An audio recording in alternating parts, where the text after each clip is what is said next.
Another mock draft. This one, I'm taking my GM cap off and I'm putting my Ron Rivera cap on. What would Ron Rivera do, man, with these picks? What this front office would do? Find today's video. Like, comment, subscribe. Go and follow the channel on the daily on Instagram, and also subscribe to all my bro channels down in the description for the intro. Let's get to today's video.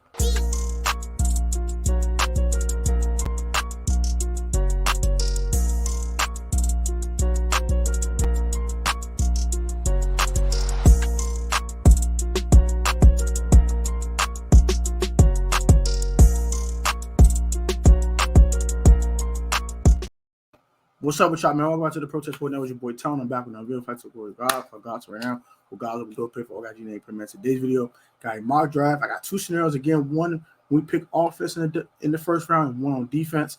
And we'll talk about what will Ron Rivera do in this draft and why. And I'm gonna put my Ron Rivera cap on and take his history and see what we're gonna talk about today. So this is the first scenario. This is we took defense in the first round and how I feel about this one. This one is as follows. With the 16th pick in the draft, we'll be taking Trenton Simpson out of Clemson. I think we're going to reach in the first round for somebody. That's what Ron Rivera does. He did reach for Jahan Dotson a little bit last year. It definitely was a slight reach. I definitely see another slight reach here with the 29th big boy player at 16. I'm not surprised to see that. We need a linebacker, and I think he's going to look at it's a need. We need to go draft a linebacker. That's pretty much about it. I don't know too much about Trenton Simpson. But I'll probably, as I get to know the player, I can give you guys more details about him specifically. But yeah, I can just see us reaching the first round for a player just because of a need. We did reach for a receiver last year a little bit. We're gonna do it again this year for another player. Darnell Wright at 47. I think as the draft gets along, we'll have better value with the picks and things of that nature. And I like Darnell Wright. He protected Herndon and Hooker's left side at Tennessee. He's solid. He does everything very well. I like this guy a lot. I think he's a guy that definitely could be drafted in the second round and can start at right tackle for you right away if you still like Charles Leno for some stupid reason. Next, Luke Weipler out of Ohio State. That'll be the next pick at 94. I think the way he was talking about the center position, he's definitely done with Chase Roulier and Tyler Larson. So I think he wants to completely start that position on a new and start that thing back on a rookie contract. I think Luke Weipler fits that bill perfectly. He's a really good center. He was C.J. Stroud center at Ohio State, and we saw how good C.J. Stroud was. So I think he definitely contributed a ton to C.J. Stroud's success, calling protections, things of that nature.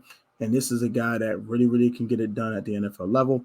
I love this pick, and they gave me an A- for it, so they love it as well. Next, we have at TonyHamilton out of UCLA. I don't know too much about him, but the things I did see him do blocking DTR, which is Dorian Thompson-Robinson out of UCLA, the quarterback, he did some good things. I saw a block for him. A little bit of UCLA I did watch this year, so this is another guy I'm very intrigued about. Gave me a B+ for that pick. I like that one a lot as well. Then Peyton Wilson out of North Carolina State, round 5, just like Cole Holcomb, so I think that was a pretty good fit, and he gave me an A- for that one. I don't know too much about Peyton Wilson, so don't ask me about him as the player.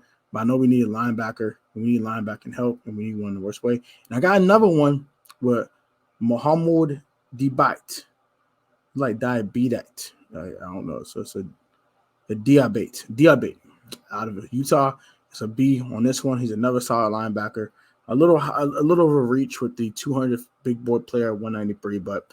I want to retool the entire linebacker position. I think that's what Ron would want to do. And then finally, Jaren Hall. Jaren Hall was the 6th round pick as well. And yeah, he was a 6th round pick out of BYU. Heard a lot about this kid. I don't know too much about him myself, but I heard a lot about him. And so I'm definitely interested in the future. Then finally, I picked up a corner with Khalif Tallahassee out of Western Kentucky. I don't know too much about him personally, but he seemed like a really good pick at that spot. This is another scenario we pick offense in the first round. So this is the next scenario. So we're going to click this one right here.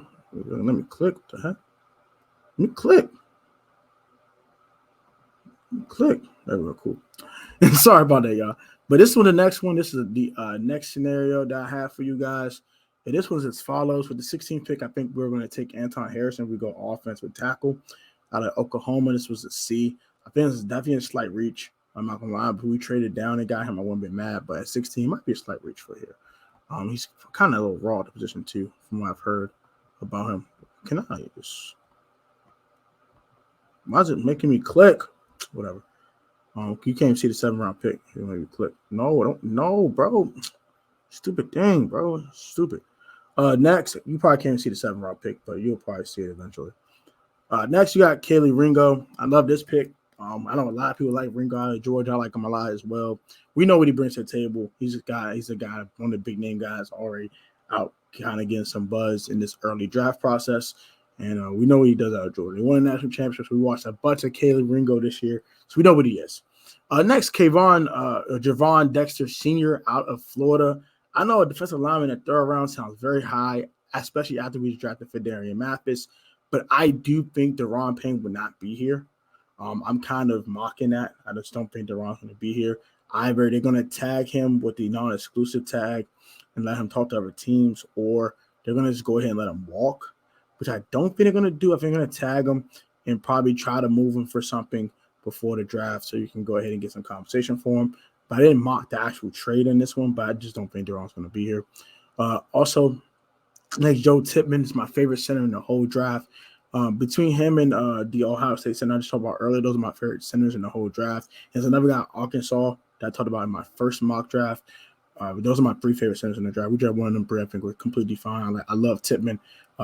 Wisconsin offensive linemen are people you just can't go wrong with. So, come on now. That's an offensive lineman factory. Trevor Reed out of Louisville. I think he's solid. I don't know too much about him personally when it comes to like off the field, stuff like that. But the little bit of stuff I've seen of him, he looked pretty solid. So Justin Short out of Florida is another interesting guy. Me and Jonathan Dowd from the Ballin Burgundy podcast, we talked about him a little bit. And in our draft scenario, I like the size and the physical traits. I just think he's like super raw. He'll be a really good special teamer coming day one, just like Cam Sims. So I mean, it's another Cam Sims replacement that I kind of had it at some point. And finally, I can't see the last pick, so I'm trying to. There we go. Keitrell Clark out of Louisville, the corner. Got another corner here. I think we need to kind of retool that position a little bit, get some more depth. And I think he's a guy that could be better than Christian Holmes and maybe can take his roster spot next year. But Christian Holmes is good on special teams as well. So maybe might be a guy that replace a guy like Danny Johnson. So it gave me a B for that one, and it gave me a B for the first one. So that's kind of that.